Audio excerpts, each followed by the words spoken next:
What are the stories of impact and ingenuity that are transforming our cities? Join us on the Urban Q, where we talk about tackling urban conundrums and celebrate stories, ideas, and people that help us create better cities for all.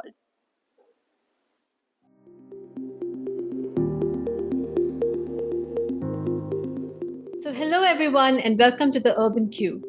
Today, we are in conversation with Amish Tripathi. Amish is the fastest selling author in Indian publishing history. His books, such as the Shiva trilogy and the Ramchandra series, weave philosophical insights into rich narratives that draw from Indian history and mythology. His books, which critics call deeply liberal but proudly rooted in Indian tradition, have been translated into over 20 languages worldwide and have earned him numerous accolades.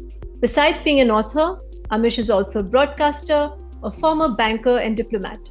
He served as director of the Nehru Centre in London and Minister Culture and Education at the High Commission of India in the UK.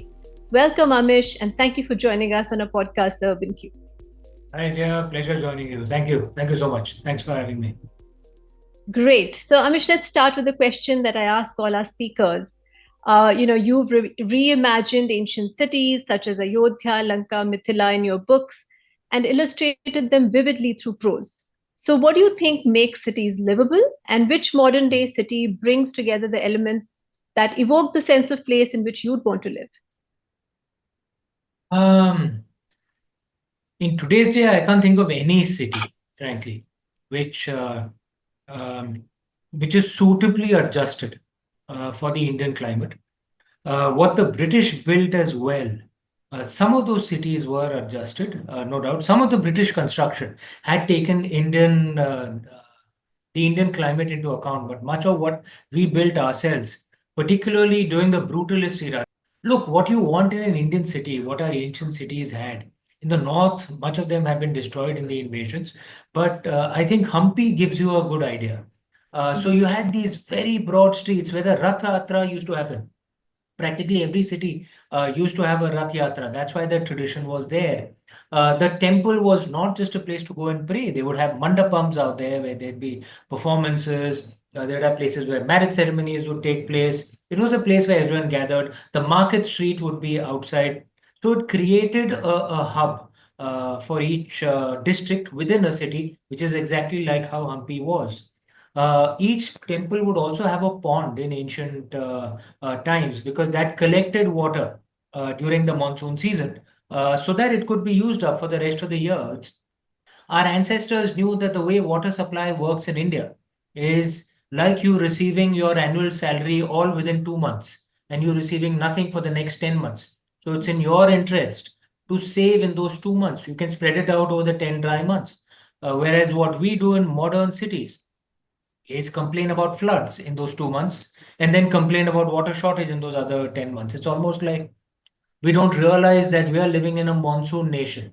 So that's interesting. You've drawn the parallels to Hampi, which is very interesting, basically, and talked about the richness of the spaces for interaction that a place like that offered, the kind of natural resources management and planning that they had in place, which a lot of our current cities lack. So coming to the next question, really, and diving right into your one of your most celebrated pieces of work, the Shiva trilogy. One of the central conflicts in the book revolves around Somras, an elixir derived from the river waters, which provides eternal life but comes at a high cost. So, when you draw the parallels to how development and our current modes of urbanization are coming at a really high cost to ecology, to culture, do you think that we still have the scope to strike a balance? And can we pursue urban and economic growth without ecological and cultural losses? Two things on this. One, regrettably, and I'm not anti-West, there are many good things in the West that we should learn. But sadly, rather than learning the good things from the West, we are learning the not so good things.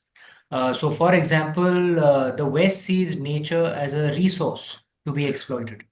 Our ancestors saw nature as a goddess to be worshipped. But even the goddess nurtures her children, but no child abuses his or her mother, right? That balance, kind of instinctively comes in. And that is the way we must approach, all our natural resources. Uh, India, for example, at its core, is a water stressed for our population, is a water stressed land, and we have only some 2-3% of the world's land area, and we have close to a fifth of the world's population. So many parts of our country, we are growing crops which are thoroughly illogical for that area. Punjab, Haryana, historically never grew rice out there for obvious reasons. I mean, there wasn't excess water out there. Rice would be grown in places historically, in places like West Bengal, Bihar, where there's no shortage of water. But today, Punjab, Haryana, even parts of Tamil Nadu, Karnataka, which are actually water stressed, and they're growing rice out there, which is a water guzzling crop. Or in my state, Maharashtra, we are growing sugarcane out there, which is a water guzzling crop. Again, it makes no sense because we don't have a sense of balance. We go with this assumption that we are human beings and we can just stamp our authority on nature. It's not that we have to find a balance. So, from one extreme where you think you can just control nature completely, swinging to the other extreme, which is also illogical. Mm. And our historical tradition was of balance. We need to revive that. And you think we can do it? Of course we can. And if we can't, who can? We're among the last surviving, goddess worshipping Bronze Age culture. So to us, it should come instinctively, right? Right. Now that's interesting. And let's go back to the question about water and water stress in Indian cities. In a recent episode of your podcast, Immortal India, you discuss about how ancient Indian kingdoms embedded monsoons in their administration. You talked about Hampi and how they have the ponds in the well system. But the colonial era disregarded this seasonality, and as a result, we are stuck with that legacy. And so, in terms of our planning, and so our modern day cities are unable to cope with water risks, like floods during the monsoon months, and then subsequent drought-like conditions, and so on. So, how do you think, can our governance systems be strengthened to ensure more resilient urban ecosystems? What can we do on the governance front? I think a large part of this is the way our elite is educated. Look, culture eats strategy for breakfast. Okay, culture is upstream of everything. We can keep discussing bureaucratic reforms, all that, but the real problem is actually the Indian elite does not realize what country they're living in. I'll come to water, but let me reinforce this point by another example. You notice across cities, you're in Bengaluru, I'm in Mumbai, Delhi, all our modern cities, our office buildings, many of them are actually glass wall structures. Okay, which that architecture style emerged in Western Europe and Northeast America, where it made sense. It was in tune with the climate because there's a shortage of the sun. In winter times, the sun sets by 3:30 p.m. Right? So if you have a glass wall building, your heating cost goes down, your light cost goes, and it makes sense. In India, you don't have a shortage of the sun, you have an excess of the sun. Why in God's name are we building glass wall buildings, right? What we are essentially building is a giant microwave oven. And then we have to have excess energy cost to blast AC inside because it's going to be so hot. Now, you would think this is the most obvious thing, but our elite, and you can't blame the architects because they just grow up from nursery, with this attitude that, the best structure are European structures. It should be obvious. Why in God's name are you building a glass wall building, right? In India. But we are still doing it in massive numbers, right? It's the same thing even on our water management. I think the problem comes from education. Uh, you'll notice that our political elite, our bureaucratic elite, when they talk about wanting to set up a city that is well run, they'll compare to London, they'll compare to New York. They don't have the monsoon season. Okay, there's nothing of very little of urban planning and infrastructure that we can learn from European or North American cities because they don't have our climate, right? We have the monsoon season. The Sanskrit word for year was Varsh. The Sanskrit word for nation was Varsham. The root of that word is Varsha, rains, right? Our ancestors knew our entire way of life is supposed to be built around the monsoon. That's what defines our way of life. So, our structure, our cities, our way of life, the way our architecture is done, everything was built around the monsoons, right? Because how we manage it defines whether you'll have a successful city or not. Perhaps a city we can learn from is Singapore, because that also has a monsoon season. And yes, Singapore, there are things to learn from on how they manage their water system. Right. So, you're right. A lot of it has to do with education, awareness, the kind of narratives we build, we carry forward. And coming to that point, you've often spoken about how storytelling and narrative is such an integral part of your childhood. And one of the fascinating things about our ancient texts is that they were recorded to create these repositories of knowledge in the form of stories, which is also why they've lived on in societal memory through centuries. And then, some of this knowledge around how we built, planned cities, all of that has also been lost and has been kind of, we've traded spaces a little bit and moved in the other direction. And this is something that a research organization like ours is trying to figure out by putting out evidence, by putting out data driven sort of narratives and stories in terms of raising awareness on the impacts of climate change, and more importantly on how we humanize our research in a way that is compelling for our stakeholders like policy and decision makers. What kind of suggestions can you make? Look, the first thing in storytelling is it has to be a good story. Uh, the data and the thoughts and the philosophies have to come in smoothly. It shouldn't be a force fit. Let me give you an example of how our ancestors did it. In the Valmiki Ramayana, it was there in the television series as well, but even in the original text in the Valmiki Ramayana, Sugriv, if you remember when Sita Ma was kidnapped, he sends his Vanars out, right? And some to the north, some to the east, some to the west, some to the south. And I had, luckily, good fortune of birth. I come from a Pandit family, so we had heard the Ramayana before we saw the series. And I remember when I'd heard this section, the Sugriv section. I'd asked my parents that, but everyone knew where Lanka was. Why was he sending people to the north or to the east? And even my grandfather was there, who was a Pandit in Vishwanath. And they told me something so insightful. He said that actually it's a geography lesson in the garb of a story, right? Mm. Because when Sugriv tells his Vanars that go north, this river will come, then this mountain will come, then this kingdom will come, then this.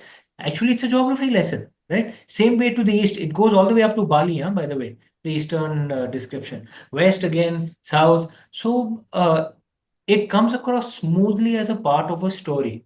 How do we do that in ways where we can deliver that message without appearing kind of pedantic and boring? I think that's a mistake that often gets made in the modern day where then people switch off, right? So I remember, I'm forgetting which play it was, some Sanskrit play where different types of forests were spoken of. And the play was happening, some part of it within the forest, okay? And in ancient times, there are three types of forests, okay? The first was called Shri one, okay? Shri, as you know, is the name of the goddess, of Lakshmi goddess, and therefore, for prosperity, abundance, etc. This was a type of one where ordinary human beings were allowed to go, and you could benefit from the abundance of that, wood, anything, right? Then there was a second type of one, tapo one, okay, where only the sages and who did tapasya, they went out there. Sages, or who did work for the sages, that's it. This was small ashram used to be out there, and that was tapo one. Only the tapasvis or the tapasvinis could go there. And the last thing was Mahavan, which was left undisturbed. Okay. No human being, even the tapasvis, no one could go there. Okay. Because that was left for Mother Nature and for animals. Okay. Now, if you think about it very subtly through a play, what have you said? Actually, this is a good way to organize a forest, Yeah. right? Right. So you have to leave some part aside for the tribals to live, correct? Which is the Shri one. Some Mm. part where, at least in those days, the positive spiritual aspects used to happen. What also happens with spirituality is also because it makes that forest at least in the Indian way, makes it more vibrant because the spiritual energy. And Mahavan, you leave it undisturbed. You've said it so subtly, right? Without making it too obvious, without talking down to people. Your books and stories portray cities and settlements where people not only share a deep connection with each other, but also nature. And we've seen that, environmental stewardship largely relies on social cohesion, right? But our way of life is becoming more insular with migration for work on the rise. So, how do you think we can get people that live in our modern day cities, right, especially the migrant or transient populations, to reconnect with the natural resources of the places that they inhabit, or let's say the natural heritage of the spaces? You don't like the word resources. And how do we get people to value and sustain social cohesion given sort of the digitally distracted and profit focused world we live in? So we are really only focusing on the Shri one and completely neglecting the other parts of it, right? So how do we get people to do that again? Yeah, out here, I think we have a bigger problem. It's not just about um, connecting to Mother Nature. It's actually about connecting to each other. There's complete atomization that's happening. I'm all for individual rights. Okay. And look, I mean, our way of life was actually about the celebration of the individual. We are not a congregational religion, for example. But like I said, don't swing to the other extreme where there's no sense of community at all. You can connect to Mother Nature if you have a sense of community in the first place, if you have a sense of family in the first place. Interesting. And so that also I feel like requires, I mean, individual sort of cohesion at the individual level, but it also sometimes requires leaders, community leaders, neighborhood leaders, and city leaders. And so your books depict visionary leaders, right, instrumental in building cities that prioritize the well-being of their people, that prioritize these kind of social cohesion and the connections that people are able to make. Given this, what kind of new leadership can we cultivate and rely on to advocate for and help shape sustainable cities today? Um, on this again, I'd actually go back to culture. Look, we're a democracy, and I'm an India lover. I'm deeply patriotic, but deep patriotism also means that one should criticize the things that deserve criticism. And among the things that I don't like about modern India is this attitude of blaming others for problems that we should solve. Mm. Like, earlier we were speaking about the colonial influence, but the British have been gone for 75, 80 years, man. I mean, you have to stop blaming them sometime. Politicians, we keep blaming politicians. We're a democracy. It's up to us who we vote, who we want to vote for. It's up to us. Uh, and if those who feel strongly don't join politics or don't try and at least be a voice for positivity, then that's not, then we have no, excuse to complain. Uh, it's not just about democracy and the power of our vote. It's also social media has given a megaphone to actually everyone, right? What do we do with that megaphone? Again, that's up to us, right? Um, and often those who think about these things, they take the easy way out. Oh, let's go to the Supreme Court and get an order issued. You just want to hammer something down. But those kind of things aren't sustainable.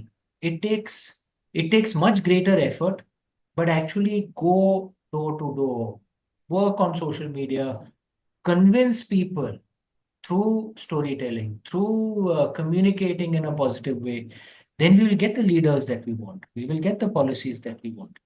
The solution is us. Mm. Uh, the kind of leaders we want are already there. Right? And there are 1.4 billion of us, man. Trust me, they're there. Right? We need to find them and support them. That's a very powerful message that it begins with us at the individual level, right? All of us have innate leadership qualities that we can bring to the forefront and kind of, Yeah. be the ones that we want to see. Jaya, may I add something? Even in our religious tradition, okay, gods are not judges who sit on top and decide what will happen to us. Even in our religious tradition, we decide what will happen, right? Right. Even in our religious tradition, the gods are not above the law of cause and effect, the law of karma. At the end of the Mahabharata, Ma Gandhari curses Lord Krishna. Mm. And Lord Krishna, who's God, does not say, "How dare you, this blasphemy." He folds his hands together, and to a human being, to a woman, he says, "As you command, Ma, if I'm meant to suffer, I will suffer." Right? Mm. So, even in our religious tradition, it is all up to us. And actually, I will ask you this and piggyback on your comment about Gandhari and her power. But even in your books, you have very powerful female characters, be it Sita or Sati, and they are depicted as strong and wise leaders, within their communities. Sadly, today, and in India, as you know, the women's workforce participation is declining. There are very few women leaders in politics or boardrooms or decision making who can play a key role in shaping sort of more inclusive and equitable cities, spaces within cities, and that's kind of the downside of what's happening and what needs to change, and what can we do to empower women to take on some of these roles that benefit society and sustainable city building, because women, and we do contribute to like at least half of the population in any context. So are there examples we can learn from and celebrate, and how do you think, how can we bring in women into this equation? I would say three things on this. One, and of course, there are things where improvement is needed, such as labor force participation. It's actually declining. But there are areas where Indian women are really at the forefront globally. The percentage of women Indian pilots is the highest in the world. The percentage of Indian women in STEM is actually among the highest in the world. So there are areas where women are actually, Indian women are already at the top. But that doesn't mean that there aren't things to improve. There are many things to improve, which brings me to the second point, that how do we make these improvements? Again, I'm never a fan of government forcing things down. Ideally, you want the government as small as possible. Just do a few things, defend the country, law and order, criminal justice, that's it. These are social changes, right? We had the equivalent of women prophets and messiahs in ancient times. There are women who wrote hymns in the Rig Veda. There are women who ruled in their own name, like Rani Prabhavati Gupta. There are women who led armies into battles, like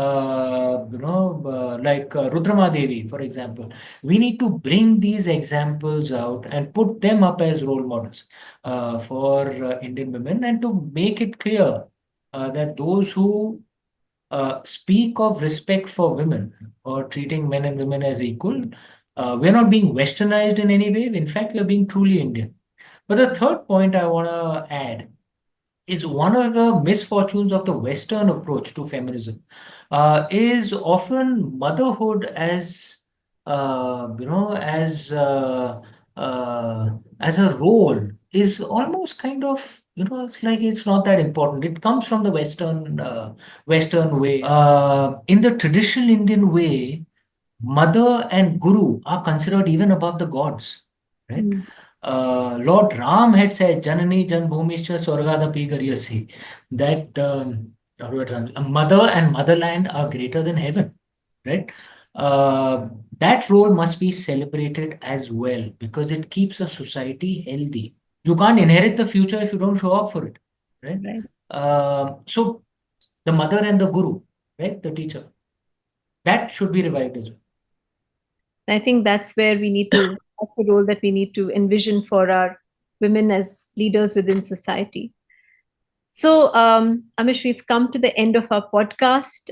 Thank you so much for that thought provoking conversation on cities and the deep sort of social and cultural narratives that shape them. But congratulations on your incredible work. And, we look forward to seeing how your ideas will continue to inspire and evolve, and look forward to hearing more from you. So, until next time, thanks for joining us. Thanks, Jaya. You take care.